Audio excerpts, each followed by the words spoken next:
Hello friends, welcome. எவ்வளவோ hotel style wedding style பிரியாணிலாம் சாப்பிட்டு பார்த்துருப்பீங்க. பட் இது என் ஸ்டைல் பிரியாணி சாப்பிட்ட எல்லாரும் ரொம்ப நல்லா இருக்குன்னு சொல்லியிருக்காங்க. வாங்க நான் இது எப்படி பண்ணுறதுன்னு ரெசிபி ஷேர் பண்ணுறேன். Welcome to kitchen labels. அதுக்கு நான் 1 கிலோ மட்டனை குக்கரில் மஞ்சத்தூள் உப்பு போட்டு 1 ஸ்பூன் இஞ்சி பூண்டு பேஸ்ட்டு போட்டு கொஞ்சமாக தண்ணி ஊற்றி ஒரு 5 விசில் வச்சு எடுத்துக்கிறேன். இப்போ பிரியாணி செய்கிற பாத்திரம் வச்சு அதில் 200 ml எண்ணெய் ஊற்றிக்கிறேன். அதில் பட்டை, கிராம்பு, கல்பாசி, பிரியாணி இலை எல்லாம் போட்டு நல்லா பொரிஞ்சதும் 8 வெங்காயம் ஸ்லைஸ் பண்ணி வச்சுருக்கேன். அதையும் போட்டு நல்லா வதக்கிக்கணும்.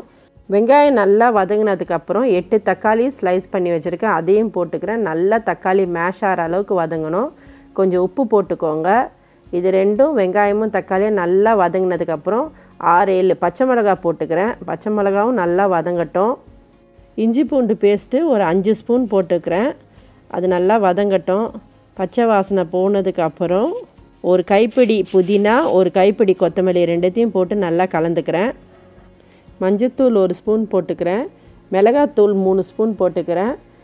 1 ஸ்பூன் கரம் மசாலா போட்டுக்கிறேன். பிரியாணி மசாலா 1 ஸ்பூன் போட்டுக்கிறேன். அதே மாதிரி 1/2 கப்பு தயிர் ஊற்றி எல்லாத்தையும் போட்டு நல்லா கலந்துக்கிறேன். இப்போ வேக வச்சுருக்க மட்டனை போட்டு நல்லா மிக்ஸ் பண்ணிக்கிறேன்.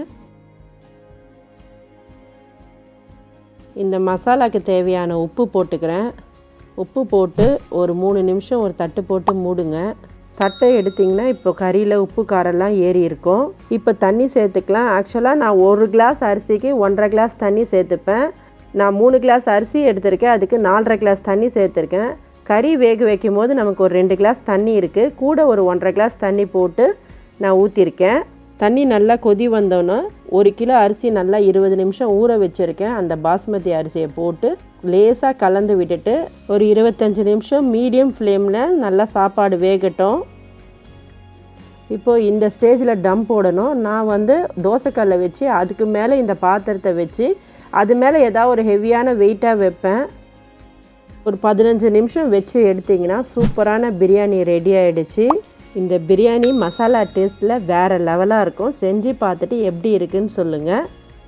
இந்த வீடியோ உங்களுக்கு பிடிச்சிருந்ததுன்னா லைக் பண்ணிக்கோங்க. கிச்சன் லேபிள்ஸ்க்கு சப்ஸ்கிரைப் பண்ணிக்கோங்க. தேங்க்யூ.